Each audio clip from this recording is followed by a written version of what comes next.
Good morning and good afternoon to some of you. Thank you for joining us today. My name is Samuel Schabowski, and I'm the marketing coordinator here at FACS. And thank you for joining our webinar, Something Stinks, IEQ/Odor Investigation Case Studies. Presenting today is Senior Project Manager Madeleine Dangazyan. And a little bit about Madeleine. She is a senior project manager out of our LA office and has been with FACS for 10 years, specializing in industrial hygiene and indoor environmental quality investigations. She has extensive experience conducting odor investigations, indoor air quality assessments, mold and moisture evaluations, smoke and soot contamination assessments, and occupational and environmental exposure studies in schools, healthcare facilities, laboratories, industrial sites, construction projects, and residential properties. Madeleine helps clients identify the source of complex environmental concerns and develop practical science-based solutions that protect occupational health and improving building conditions and support regulatory compliance. Prior to joining FACS, she spent more than 20 years as an environmental chemist specializing in air quality, including managing a semi-volatile organics and industrial hygiene laboratory. Her combined laboratory, field, and project management experience provides valuable insight into investigating and resolving challenging IEQ and odor-related issues. Now, before I hand it off to Madeleine, just a few housekeeping items. First, I'd like to quickly go over the components of our webinar platform, GoToWebinar. As you can tell, you are in listen-only mode, so we can't see or hear you, but that does not mean you cannot communicate with us. In the top right, there is a kind of a question box. So if you have any questions or comments throughout the presentation, feel free to type that in. And at the end, we'll have a Q&A session where we'll be able to go over those questions. And then second, just a reminder, we'll bring it up at the end, but we'll be sending out an email that will have the recording to this presentation, as well as a copy of the slides for you to review or share with any colleagues who weren't able to make it today. And with that, I'll hand it on over to Madeleine. Thank you, Sam. Thank you, everybody. Good morning, good afternoon.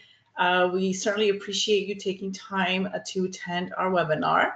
And with that, let's go ahead and get started. So we're going to talk about when something stinks, doing an odor investigation that potentially leads into degraded indoor environmental quality. So first off, the objectives for today is I'm going to talk a little bit about the understanding of the dimensions of odor, how we conduct the investigation, the role of the industrial hygienist or investigator, as well as sampling and analytical methods. And then we're going to look into some case studies that we were involved in.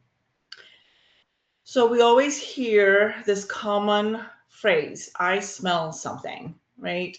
Doesn't tell us a whole lot, because although the nose is a very great tool, we don't necessarily want to rely on it as a method to evaluate odors or to determine safety or hazardous conditions within an indoor space. Therefore, let's look at some of the dimensions of odor. Because it's multifaceted, that's the reason why it could be complex investigation in order to assess the source and try to mitigate it. So the dimensions of odor include the detectability, its intensity, its character, and its hedonic tone. So the detectability is the odor threshold, which is the lowest concentration of odorant that will elicit a sensory response in individuals. However, these thresholds are not fixed physiological parameters or physical constants. They are actually statistically derived points, which represents the best estimate value for a group of individual responses. Next, it's odor intensity. This is the perceived strength of odor sensation, and it increases as a function of concentration, which makes sense. The more concentrated something is, the more we're going to be smelling it. For example, a cook can tell the intensity of an odor when their pot roast is done. right? Similarly, they can tell when the pot roast is burnt. What about characteristics? Well, what the substance smells like is a definition of odor characteristic. We typically associate smells with something such as what we know, like a wet dog smell or a fish, blooming flower, or fresh cut grass. The characteristic can change with its intensity. So it should be considered that a character reported may differ from, from source to source, which also indicates that its complexity in order to assess what the odor could be coming from as its source. What about hedonic tone? Well, this is a category of judgment of relative pleasantness or unpleasantness of an odor. Perception of hedonic tone is influenced by subjective experience, frequency of the occurrence, the character of the odor, its intensity, and its duration. Perceptions will vary widely from person to person and are often strongly influenced by external factors such as emotions or previous experience and so on. As an example, if you smell a perfume or a cologne that an ex-girlfriend or an ex-boyfriend may have used, it might elicit an unpleasant odor, maybe due to a very bad party. So when evaluating odor concerns, the investigator or industrial hygienist must understand the importance of variability, right? You have the detection, recognition, and odor perception and other chemical properties, as well as human environmental factors that go into this mix, this pot of variability when it comes to evaluating odors. So what are some of those individual human factors that could vary? Well, smokers. So smokers generally tend to have high odor detection threshold limits than non-smokers. Gender. Right now, there's really no significant correlation that gender difference in detection odor thresholds of the different types of odorants. However, certain circumstances such as pregnancy in women can make women more sensitive to smells. Numerous studies have indicated that odor perception and the ability to detect them does decrease as age increases, unfortunately. What about physical and mental state? Well, an individual may be influenced by how they perceive or detect an odor based on their mental or physical state. There's been a correlation that found there's a decrease in odor detection as the rate of dementia progression in Alzheimer's patients increases.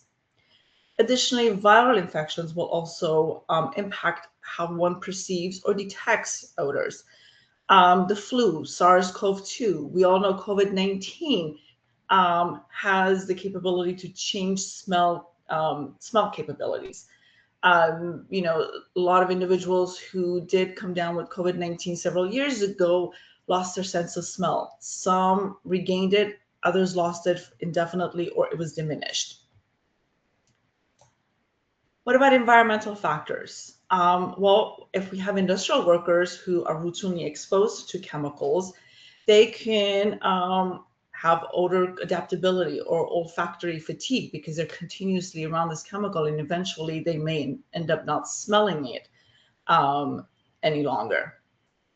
Their sensitivity to the odors are changed due to their being around something for prolonged periods of time.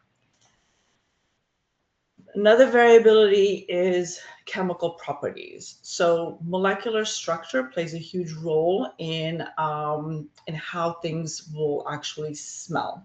So although odor thresholds will differ with increasing molecular size, meaning they're getting larger as far as the molecular weight and carbon structure is concerned, the molecular structure and the other groups, we call them functional groups that are attached to this molecule, will actually play a more vital role in how a compound smells and how we perceive it. Okay.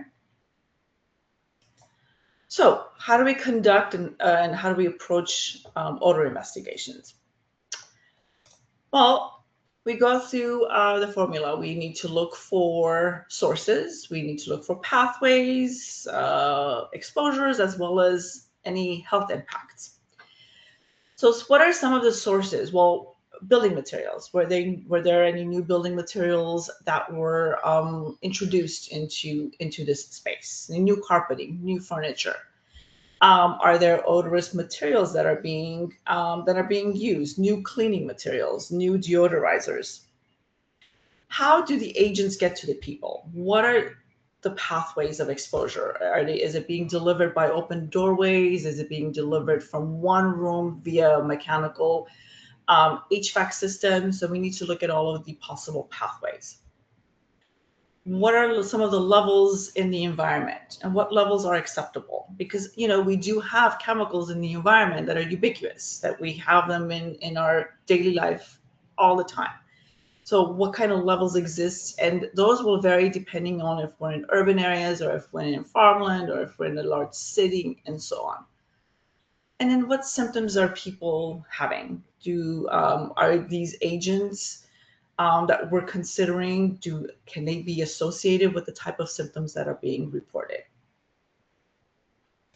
So some of the sources of odors, we can have odors in homes. That could be from anything from cooking, again, to new furniture, to new carpeting, to new cabinetry. Workplace can come from, again, new building materials or added disinfecting chemicals, for example. We have odors in public places. We can have them in air, water, and soil. Odorous products. It could be, beauty products, healthcare products. They all have fragrances that are added to them, as well as people. We could be changing our odor, our body chemistry by applying a new cologne or perfume, for example, that could actually work with our body chemistry and emit a different type of odor that can be detected from an individual who works in the next cubicle, for example. In industrial hygiene, we assess routes of exposure, and it's inhalation, ingestion, and dermal contact. For odor investigation, predominantly the route of exposure is going to be inhalation. So how do we go about investigating a complaint? Well, we need to develop a history of the space, whether it's a building or residential location. And that is done by speaking with the occupants, finding out if there were any incidents or events, essentially a history building up to the incident date when this smell or this odor was detected. Based off of that, we formulated hypotheses in our minds, or we figure out, okay, based off of the characteristic or the type of smell that they were reporting, could it be X, Y, and Z that we need to look for? Next is to schedule an inspection, do a walkthrough, a thorough inspection of the space of concern, as well as any adjacent locations, indoor and outdoor. Speak with occupants in order to gather a little bit more information and background. Once we do that, we try to test the hypotheses that we had formed. Now that could involve sampling, and it may not involve sampling. It depends. It may also involve a return visit. Finally, do we accept or do we reject the hypotheses that we had developed? So as an industrial hygienist, we play a big role. And in order to do that, in order to be able to do these investigations, we have to be familiar with and expected to know analytical chemistry, molecular and physical properties of chemicals, of molecules. We need to be able to ascertain and perform hazard evaluations, as well as understand the limits and the merits of multiple or various sampling methods and techniques that exist in order to be able to collect and analyze samples. However, sampling does not come without its difficulties, particularly when it's for odors and for indoor air. Unfortunately, there is no one size fits all test that could test for everything in the air for all sorts of compounds, only because the sheer number of organic compounds or volatile organic compounds with a huge different groups and different physical properties exist. So one test will not be able to cover the full spectrum of all the compounds that are out there. And then chemical properties that they have also impact the type of method that is used in order to be able to collect and retain these compounds from the air onto a specified medium. So how do we really choose the sampling method? Working with the laboratory closely is imperative, but you need to understand we can't just sample, just blindly sample. You have to have a clear objective when we're collecting samples. Is the objective that we're doing exposure concerns? Are we responding to comfort complaints or health complaints? Are we just trying to identify a source? Are we going to be comparing results to compliance, regulatory, occupational exposure limits, or environmental health reference limits? What are really the compounds of interest? Are they single compounds? Are they a class of compounds? What are some of the properties we need to understand? What are the applicability of the methods in order to collect these type of compounds that we're trying to collect? And again, speaking with the laboratory, we need to understand their limitations.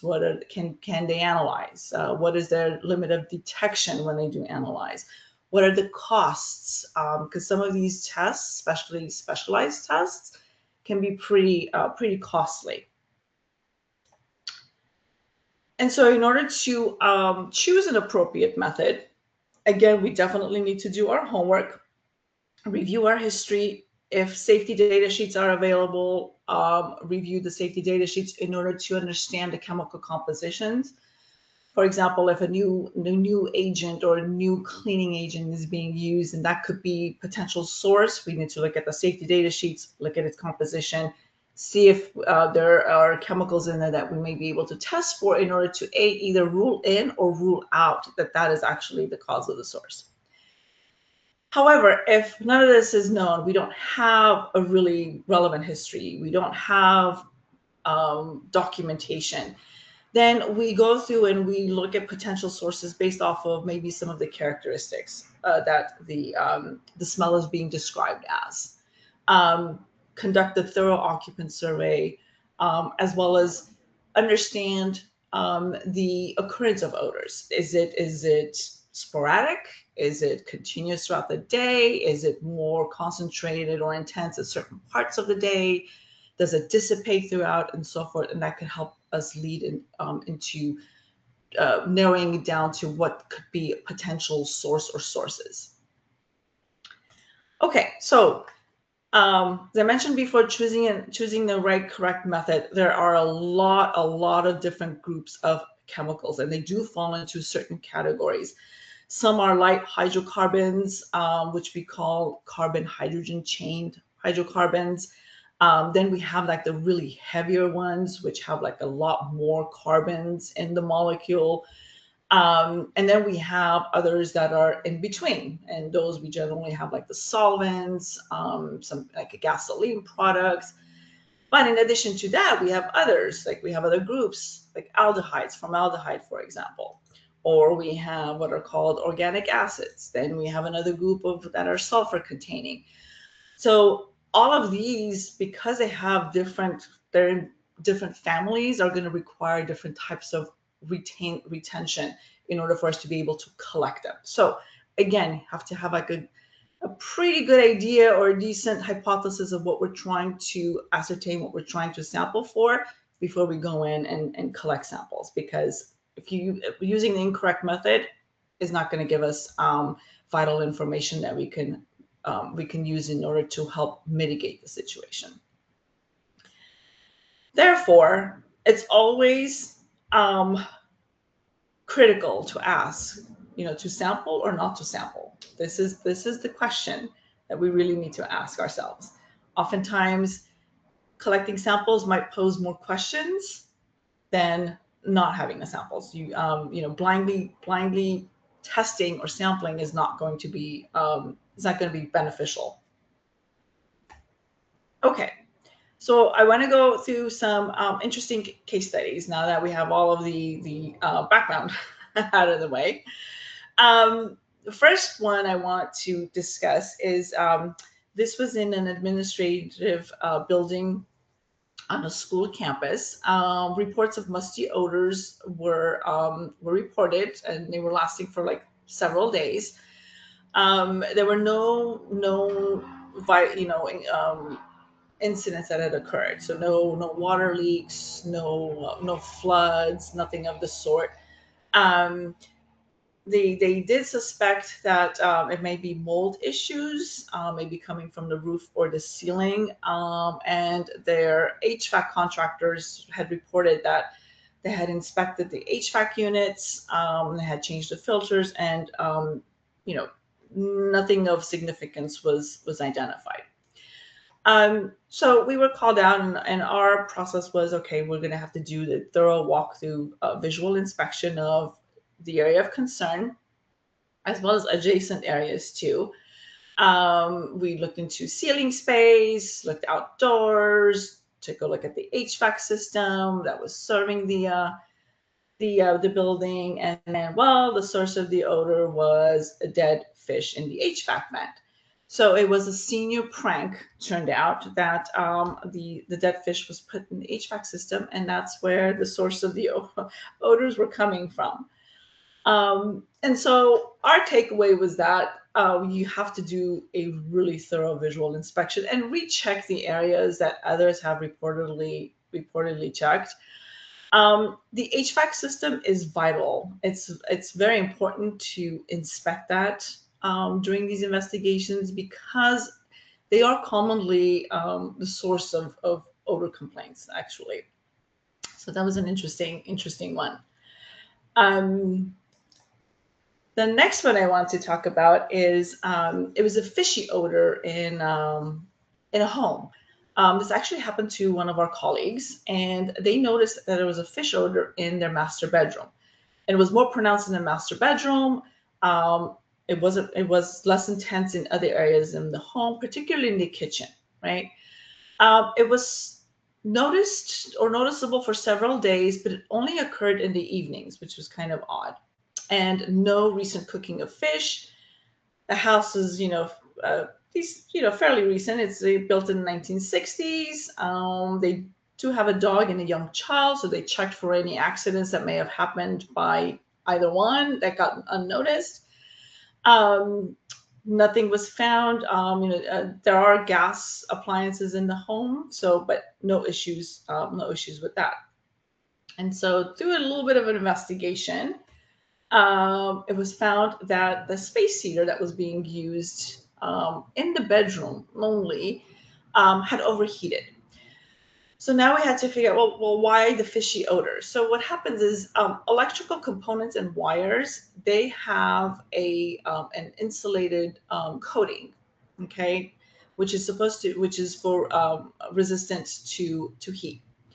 Well, when it becomes overheated and something's not working right, then the chemicals in that plastic polymer will overheat, and they do give off this chemicals which have ammonia-like or fishy odor. And what we need to do is, it is apparently the most common fish odor in a home when no fish has been recently cooked. So what is our takeaway from that? Obviously, Google could be a friend at times. At times it can't be. So our colleague had Googled, common fishy odor in a home, and they came back saying, hey, you need to check your outlets, and they did find an overheated space heater. And so doing a little bit of investigating yourself, sometimes the answers are obvious, sometimes they're not. You just have to be able to correlate the odor with what's happening, just to make sure that it does make sense, because we all know doing a Google search could take us into like really, really deep rabbit holes. So that was an interesting one that our colleague shared with us. The next case study I want to talk about is it was an administrative office space. It was a two-story building. The odors were happening in this first story. They did have a history of water intrusion events. There was like a minor leak from the second floor kitchen area down to the first floor. There was also an incident where they came in and they saw a pool of water that was standing in the middle of this office space. I mean, it wasn't next to any. They didn't have any roof leaks. It wasn't next to a kitchen sink. It wasn't next to a bathroom. It was just in the center of the room, and there was a pool of water on the carpet floor. So that got remediated. It was several years before. They removed that patch of carpet flooring, extracted the water, cleaned it up. The subfloor is a concrete subfloor, so they added a little bit of an insulation or a water moisture barrier to it, and they relayed carpeting, and then it just went away. And then shortly after, occupants started again complaining of weird odors. And I noticed that it's more pronounced in the mornings, particularly on Monday mornings, when the HVAC system has been shut off over the weekend. And then it starts to dissipate throughout the workday. So we were called in to do our investigation. So again, we did our thorough walkthrough assessment. We conducted a thorough survey of all the occupants. We talked to facilities maintenance staff, particularly regarding the pooling of the water that had happened. We did a little bit of invasive investigation, meaning pulling apart, baseboards to see if there's anything trapped between the baseboard and the wall. Looked at ceiling cavities. And what's interesting is the suite next door, which is also part of this office area, they didn't have that same odor issue. They had the same carpet tile, but they didn't have the same odor issue. And so through discussions and so forth, we realized that what was happening is there was degradation that was occurring on the glue or the adhesive behind these carpet tiles.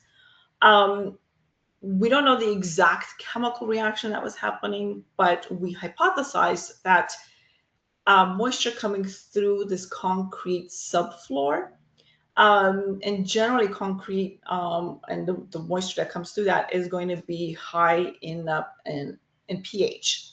So that was reacting with this glue that holds this carpet in place, and it was degrading it.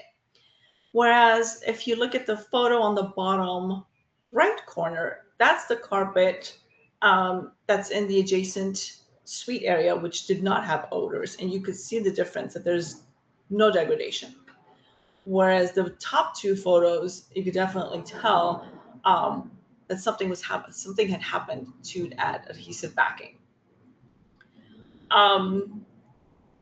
And through our investigation, there was absolutely no evidence of mold that was discovered. There were no other issues that were discovered in their HVAC system, as well as their little kitchenette areas and so forth, because we assess kitchen sinks, we assessed underneath cabinets in the kitchens. No significant findings were identified there. So our hypothesis was that the glue was the culprit. It could have been broken down, even though it might be a low VOC emitting mastic that they applied. But once it starts degrading, it actually releases smaller, more smelly, I should say, molecules or compounds. And so it was imperative that they remove that, and they removed all the mastic, and they put a moisture barrier on their concrete subfloor. No sampling was done, because if we did collect samples, just based on experience and the type of compounds and the type of smell that we were looking at, we probably would not have been able to detect it in like doing an air sample unless we had a really specialized test method designed for it, which could be pretty costly.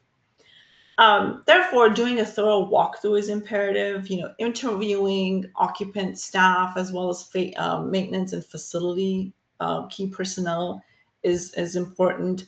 And then just putting on our detective hat. It takes us a long way in order to be able to identify the sources. Even though we may not know the actual mechanisms, if we have identified the sources, we can help mitigate it.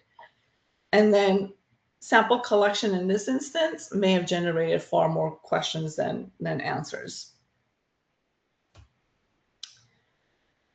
Okay, and next case, I want to talk about a hospital oncology department where this particular department does chemotherapy fusion. There was an odor that was detected for like several days, and really the employees described it as like a chemical sewer gas leak type of smell. But there were no known incidents or events which they could think of that may have caused the odor. Because of that, both patients and staff were moved out of the area, and then the hospital had retained their engineers, their plumbers, electricians, as well as the gas company to investigate what could be the reason. So we were retained in order to do an investigation as well, and so did a thorough walkthrough investigation of the areas as well as the subject or adjacent areas, checked ceiling spaces, outdoors, again the HVAC unit that serves the space, and all of that we did not find any significance or sources that could be causing this odor. So now we had to think of, okay, so I mean, there was something that we could smell, but what was it? Are they volatile organic compounds? Well, are they lab chemicals? Because there was a laboratory adjacent to this area. Talked to the laboratory employees. They did not have new chemicals or new processes that they had implemented. We talked to custodial crew about cleaning products. They were using common products or disinfectants. No new products introduced or protocols introduced.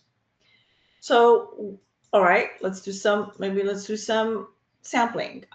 We did direct read sampling for volatile organics or total volatile organic compounds using a photoionization detector, as well as collect air samples and submit it to a laboratory for a panel of volatile organic compounds. Well, both of those tests came back without any significant findings. The PID spot checks, similar readings in the area of concern, adjacent areas, as well as outdoor levels, really low parts per billion levels. The SUMA canister sampling for a panel of 75 compounds, no smoking gun found. Really similar results with the in the concern area when compared to the indoor control as well as the outdoor control samples that were collected. Well, was it a natural gas leak? We obtained reports that SoCal Gas came out, looked for gas leaks, no gas lines in that part of the building, and they did not find any elevated levels of methane because they do have far more sophisticated instruments to detect really low levels of methane for really tiny, small hairline cracks. Was it a sewer gas? Hospital plumbing staff investigated no dry drain traps, no cracked plumbing, nothing of the sort. HVAC system was fine. Sewer vent was not anywhere near close to the HVAC fresh outdoor air intake, so that was no significant findings as well. We did also collect hydrogen sulfide readings using a direct read monitor because the odors were described as sewer. Again, nothing found above the detection limit. So again, we're like, what could really be the cause? Then the site contacted us and they said, hey, you know what? We found a stained upholstered chair that was in that department. The chair is not new, and it had been in the area before. It's the same type of chairs that are used throughout the rest of the department. But once they removed that chair, the odor was gone. So they're like, well, what really was it on that chair? Because it's the same as all the other chairs that we have. So they're like, can we test it? We're like, sure, we could do, what we call bulk testing. So therefore, we obtained the fabric cover. We obtained the sample of the foam padding, as well as the fiber filler. And we sent it to a laboratory, and they put it in specially designed chambers, let it off gas, meaning they collect whatever odors or smell or molecules that accumulate above that little fabric in that chamber. And then they analyze that air to see what we could find. We had asked for them to do what we call a method EPA TO17, which is a combination of volatile organics and semi-volatile organics panel. Reason being is we had already done a TO15 sample for VOCs and we didn't really find anything in that. So therefore, we're like, okay, we need to delve a little bit deeper. This could be caused by a compound that is not in the VOC range. If you recall the slide that I had, where we had on the right side all of the larger compounds or the semi-volatile compounds. So let's try that test. Well, the compounds that we found in the foam padding and the fiber filler were typical with furniture, right? They display compounds that are used in dyes and paints and in solvents. So nothing conclusive there. However, on that fabric cover, there was a compound which was interesting. It was really odd. It was dimethyl trisulfide, and it was found at 260 parts per billion on this cover. And then we're like, okay, so why would that be in that cover? That doesn't make sense. Or where would that be coming from? Because that's not something that we see every day, or it's not part of a typical furniture, or part of the typical furniture part, right?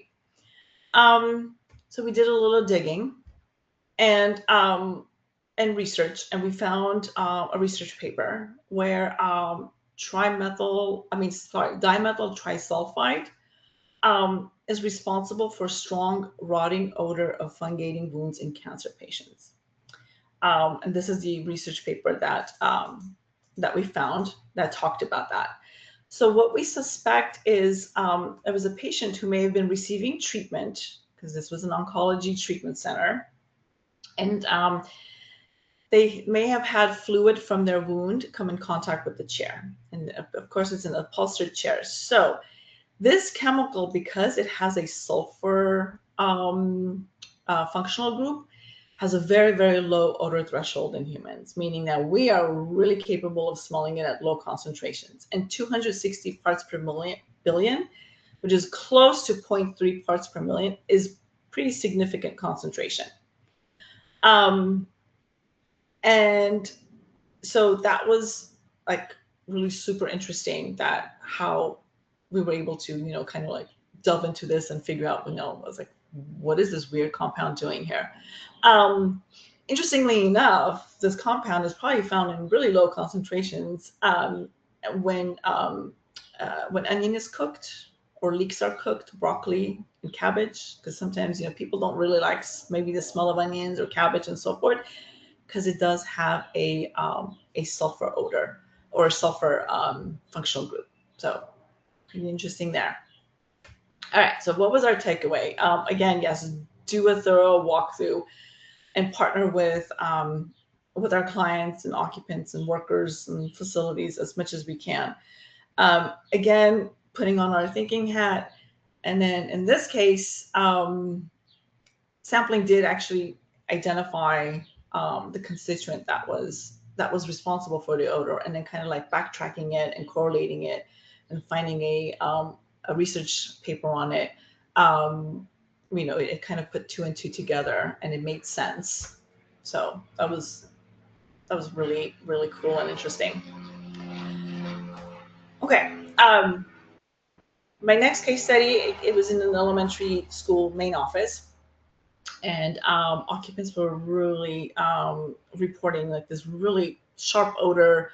They were exhibiting adverse health symptoms, and they reported itchy eyes, itchy watery eyes, headaches. One staff member actually came down with a rash. And the history was that they had remodeled this space recently. And part of the remodel was putting in new flooring, getting new furniture, new cabinetry. There was this new wood wall, decorative wall that was installed. And the odors were persistent throughout the day. There hadn't been any other incidents or events leading up to the odors, with the exception of this remodeling. So what did we do? So um, we did a thorough document review, because in our head, our hypothesis was, or we formed a hypothesis, this is new building materials. So what do new building materials do? They what we call off gas. So they emit some of these, odors coming from glue, coming from other particle board, coming from building, essentially just building materials and things that are used to hold them together. Those can start off gassing. We all know that we brought in new furniture, we put up a new bookshelf from IKEA. It's going to start to smell, and it's going to start to dissipate. So we wanted to see safety data sheets, particularly of that decorative wood wall, to see what was in there. And generally, new furniture or cabinetry and so forth, they are pressed wood products. They're not all natural real wood. And like I said, those require glues, adhesives, varnishes, paints, and so forth that go into making that pressed wood product. So we had formed a hypothesis that, okay, this is volatile organics off-gassing from new materials. But does it really associate with the symptoms that were being exhibited by the staff members? And so went in and did a thorough investigation, and upon arrival on site, yes, definitely new building type of odor was observed throughout the space. But there were common VOCs that were identified, right? Within the space: furniture, printers, copiers, hand sanitizers, all of which will show up in if we collect air samples. So we needed to identify other sources and rule them out as the source of the odors, particularly related to the symptoms. Then we did a thorough survey of all the occupants to see, what they were smelling it, how intense it was, what kind of symptoms they were suffering from. Thorough investigation of the ceiling space as well as the HVAC unit. And because we had formed the hypothesis, we collected volatile organic samples as well as formaldehyde, both in the complaint area and the control area where no odors were observed, as well as an outdoor area. Reason why we assess for formaldehyde is because, like I said, the pressed wood, especially with decorative walls, the adhesive or the glue that is may be used is a urea formaldehyde adhesive. Now, in its form, it's fine. You're not smelling the formaldehyde. It's not going to be off-gassing. However, what happens is when that wood or piece of furniture, that piece of plywood, or this decorative wall, in this example, when it's manipulated, when it's cut in order to fit the space, when it's nailed in order to adhere to the wall, what happens is it'll actually end up severing that bond of the formaldehyde and the urea, and the formaldehyde becomes airborne. And so that's what we hypothesized was off-gassing. And it does also correlate with symptoms that occupants were experiencing, with the itchy, watery eyes, as well as a rash too, because you don't have to necessarily have a dermal contact in order to exhibit an immune response and form into a rash. that could also happen with formaldehyde through the inhalation route. Okay. The samples were collected and compared to occupational exposure limits or permissible exposure limits by Cal OSHA, as well as recommended guidelines by National Institute of Occupational Safety and Health and the ACGIH, as well as environmental reference levels. And we compared them to the EPA as well as the California Office of Environmental Health and Hazard Assessment. Reason why EPA and OEA were considered is because these levels are far more conservative reference levels due to large margins of safety that are used to account for populations that are most sensitive to exposure, such as children and elderly. Because this is a school, it's not just employees that occupy the space, right? Children will be in the space, as well as the public will be in the space. And you might have immunocompromised individuals occupying the space as well. And our findings were such that the VOC samples that you see in that bottom photo there, collected in SUMA canisters, they found that levels of constituents found were really typical for office environment. Nothing really elevated, nothing above OELs, nothing above environmental reference levels. However, and the formaldehyde samples we collected in the upper photo that you see there is a sample that's being collected next to that decorative wall. Well, levels were less than the Cal OSHA permissible exposure limits.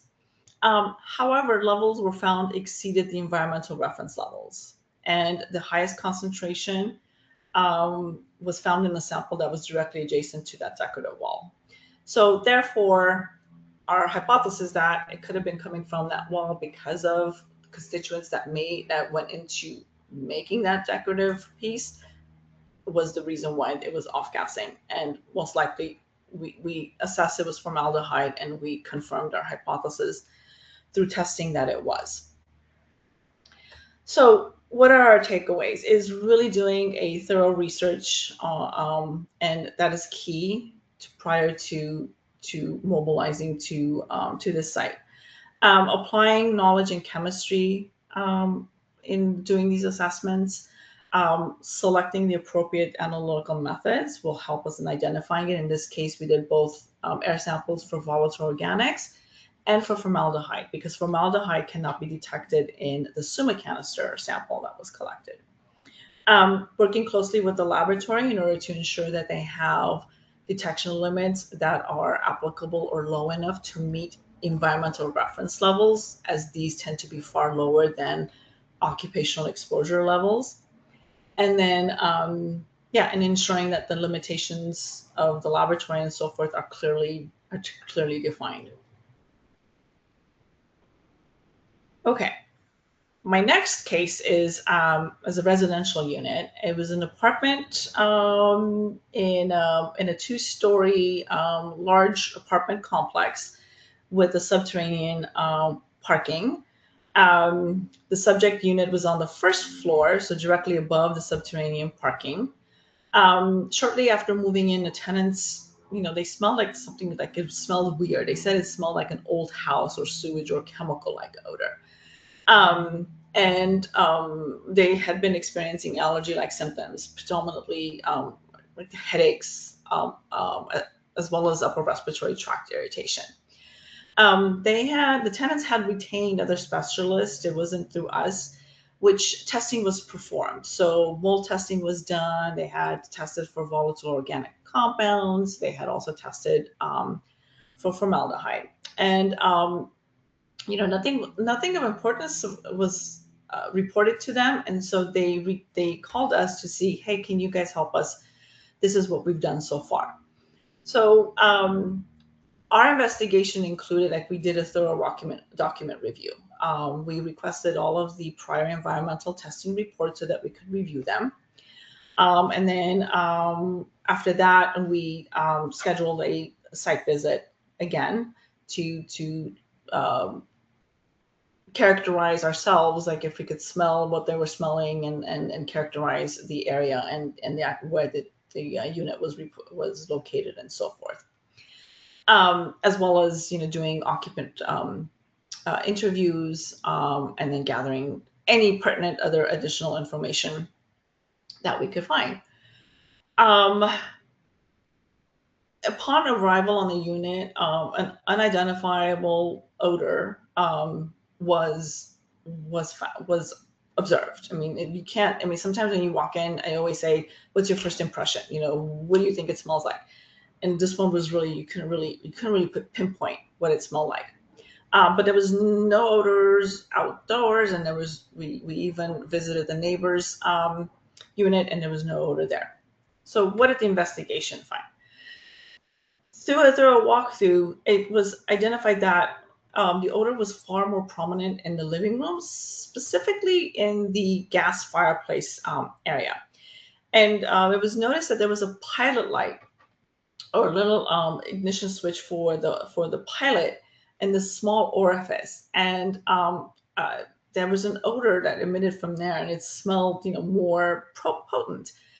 A smoke tube test was done, and it looked like there was positive air blowing through that pilot light, which was like kind of odd.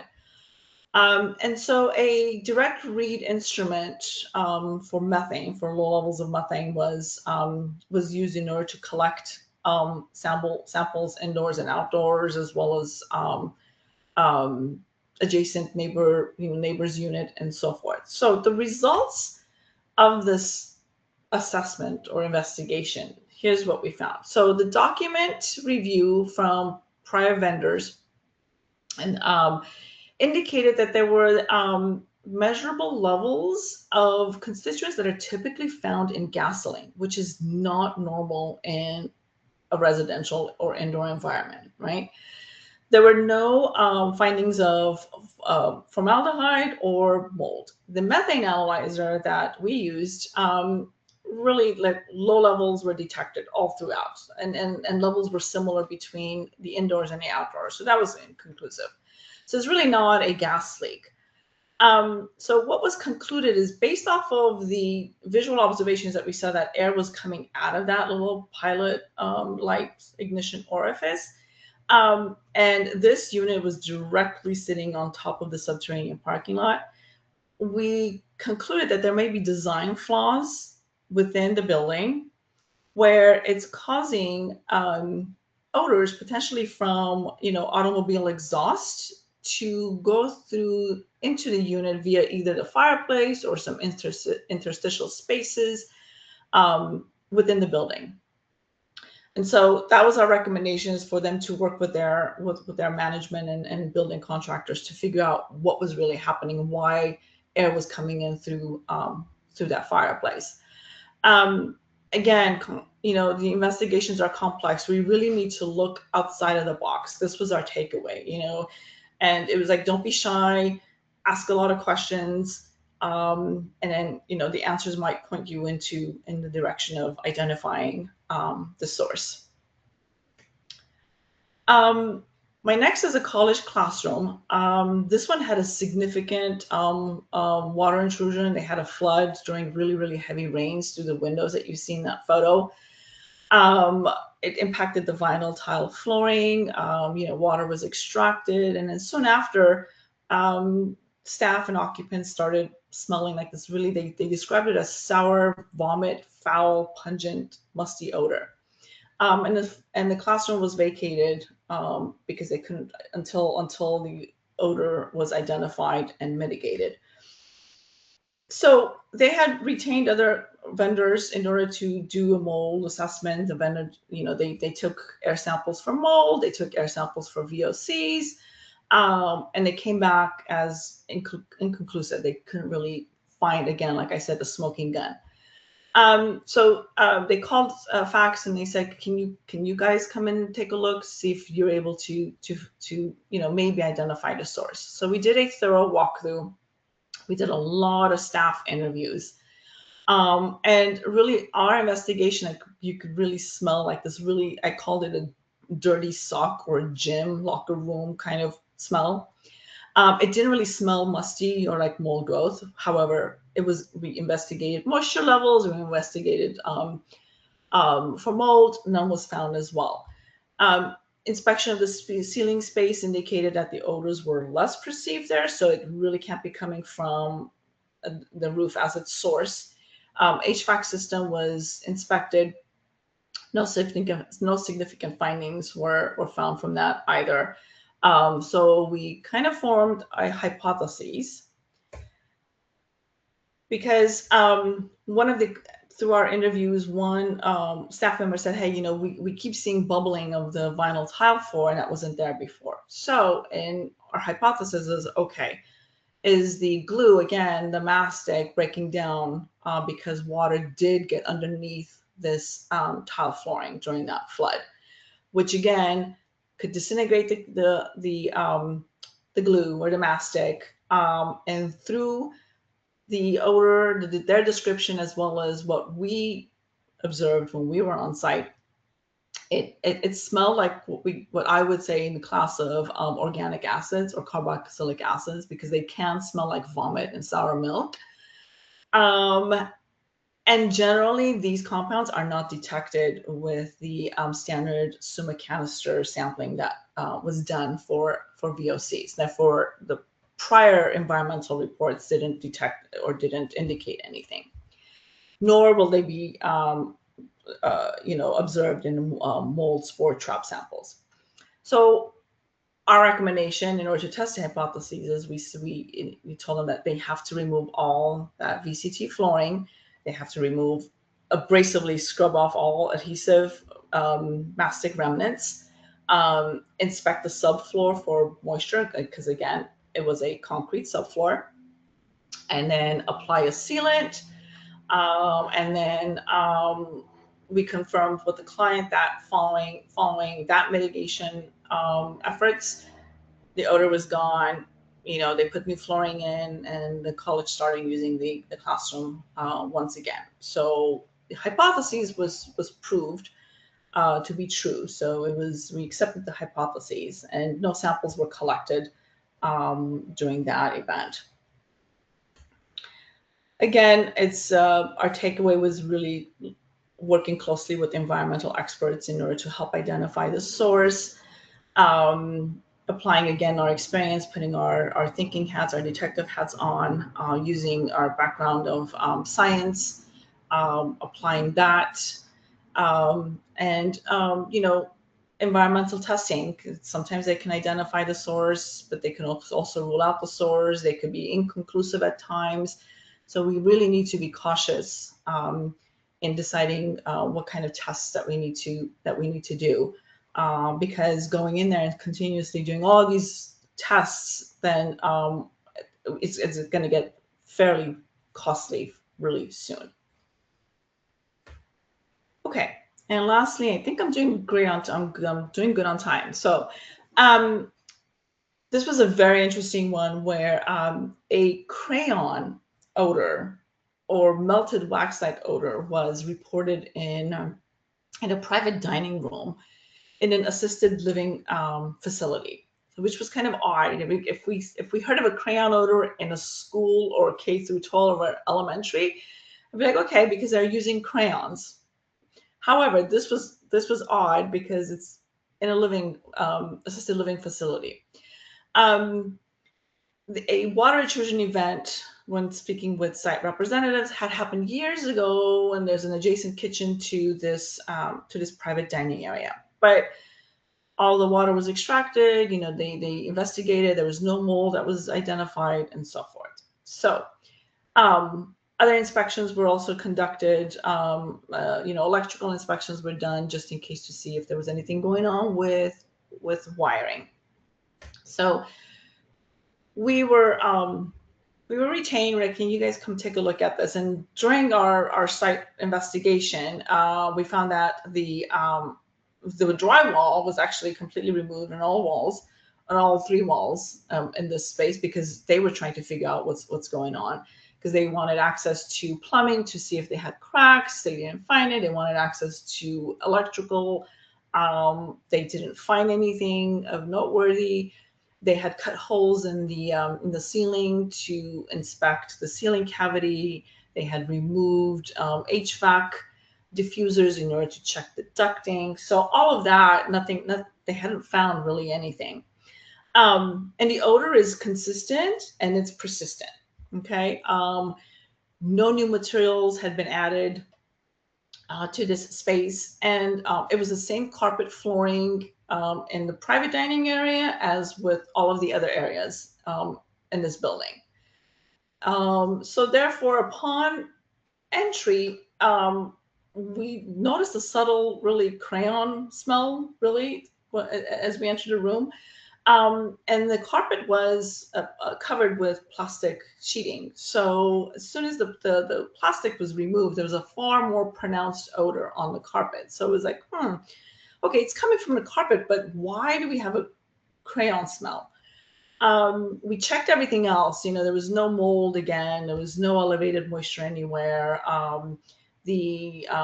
Checked the ceiling space as well. Nothing was found in there. As well as the HVAC system that serves the unit. So again, our hypothesis is coming from the carpet, but why? And so let's do some research. So here's what our research finding was. Stearic acid. Well, what is stearic acid?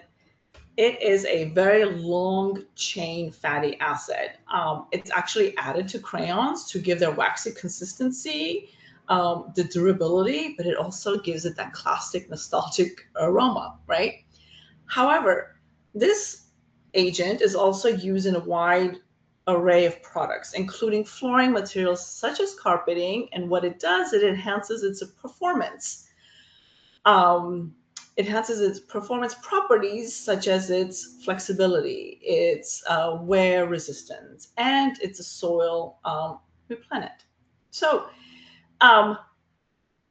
usually if we wanted to do any testing on this, the stearic acid would not have been detected in our typical volatile organic testing method. Okay, so we would not have been able to identify that this is actually the agent that's causing this. Why is it causing it? Can't really necessarily be 100% sure of what the mechanism is, but our hypothesis is that it was a reaction between this fatty acid and potentially the water intrusion that happened, or potentially water coming through the concrete subfloor. Again, what the actual mechanism of the reaction is, don't know. So it was essentially to remove the carpet, remove all the mastic, apply sealant to the concrete floor. And our takeaways are, again, research to test your hypothesis, because odor investigations are pretty complex.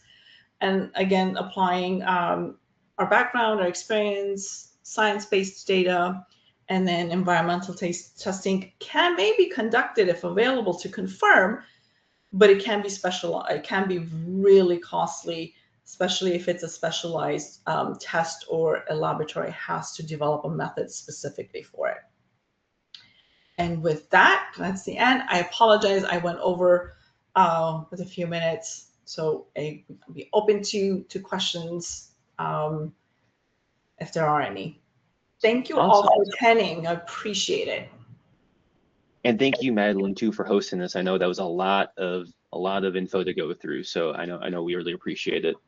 And yes, just to be courteous of everyone's time, I will just go through a short handful of the questions, and then any ones we don't get to, we'll for sure follow up with you via email to make sure you do get those answers. And then just a quick reminder, we will be sending out an email some point this week with a recording of the webinar here, as well as a copy of the slides, and then Madeleine's contact information. If you have any follow-up questions or anything like that, feel free to reach out. But let's begin. So one of the questions we had was, short of an air quality investigation, is there a way to confirm or deny if an office odor is hazardous to health?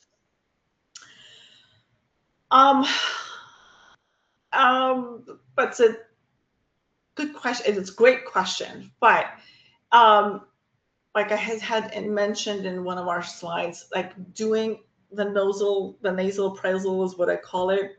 You know, it's a great tool, but it can't necessarily indicate if it's a hazardous condition or not. And so in order to observe or to figure that out, we should really be doing some form of monitoring or testing to evaluate them against available either reference levels, environmental reference levels, or occupational exposure levels, so that we can be able to quantify it and be able to compare it. But great question. And then next question is, we've had a recent odor complaint, but no one seems to agree on what the odor actually is or what it smells like. How would you approach a situation like that? Oh, we run into this all the time, and thank you for that question. It's awesome. The way we would approach it is, even though it might differ, and we understand perception of odor is highly subjective, really doing a thorough survey of occupants. Oftentimes, we do an anonymous survey, and we send them out, and so that way occupants are really free to express exactly what they smell and what experiences as far as adverse health effects they might experience. And then looking at when the odors are perceived, how intense they are, at what points of the day. You'd be surprised that we might be able to come and find a common denominator when we look at all of the data together and then approach an investigation following review all of that information that comes in. And of course, doing an on-site investigation, because when we're also on site, first thing I tell my guys is like, what's your first impression? Tell me what it smells like. What does it remind you? Does it smell like, oh, it smells like egg, or does it smell like, oh, it smells like grass? So all of those are associated with particular class of compounds. That helps us narrow it down as to what could be the potential source. Okay, great. And this is actually a good segue to the next question. At what point should we or should you bring in an industrial hygienist or an odor specialist instead of trying to investigate internally? Yeah, great question too. So I hope that our webinar has kind of provided you some tools to use, right? Certain things that you can investigate before you run out of your options, and now you have to bring in somebody in order to continue. So that would be investigating oftentimes the HVAC system. Having a good maintained unit goes a long way in helping mitigate some odors we've found. Looking at sometimes simpler things, sometimes people might throw food in a trash that doesn't get picked up. We found like there was an odor of some this odor I couldn't detect, and then we found like an apple that was thrown in this trash can that never got picked up. So just simple things like, you don't have to go to like the really difficult ones. Like look at the small, simpler routes first. There was one incident where there was like this chemical, like a odor that in this dental office, and they're like, what is this coming from? And they found out that a nail polish had broken in one of the staff members' bag, and that was causing the odor. So start with the most common things and then kind of build out from there, that you've exhausted all avenues, and then engage a professional to come and do additional investigations. No, that's great. And then it looks like we have, I'm just go through one more, and then like I said, any other ones will for sure follow up via email.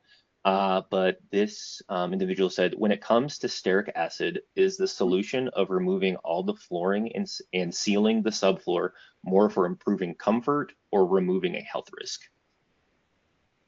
For the stearic acid?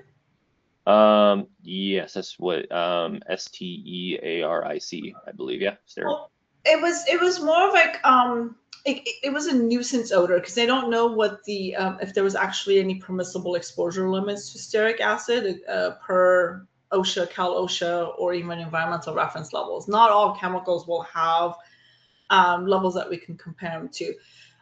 So it was more of like a nuisance odor than anything than a hazard.